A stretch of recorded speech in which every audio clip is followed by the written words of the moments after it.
Now let's return to those agonizing images that we reported from Syria at the top of the programme and the plight of thousands of children suffering from malnutrition.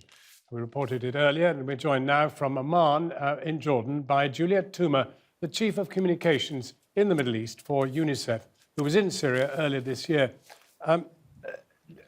Juliette, the question really is, as the world's attention has been really fixated by the overrun of Raqqa and the destruction of IS, we now turn back to Syria. Do we find something which is new, that there is a new resurgence of violence, or has it been going on all along and we've failed to report it?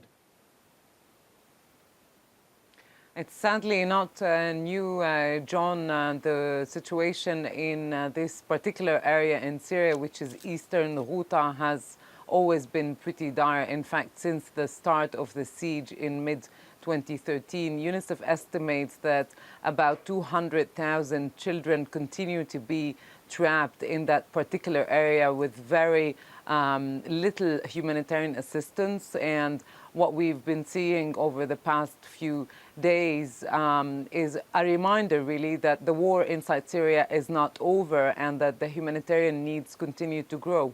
What is perplexing is that you can see incubators, you can see doctors, and you can see doctors tending these terribly emaciated children. But and indeed locals report that there is food in the warehouses that they can't get. It seems that there is supply, but no supply that gets the people.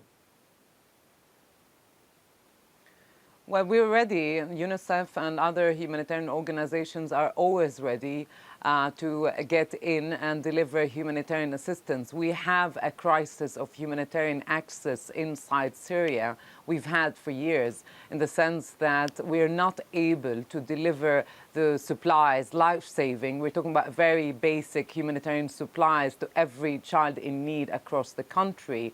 And wherever we look inside Syria, there are children who are trapped, whether under siege or in areas where violence is quite heavy, but we're simply not able to reach them as much as we should. But does this therefore mean that food is now and has long been used as a weapon? And if so, who's using it?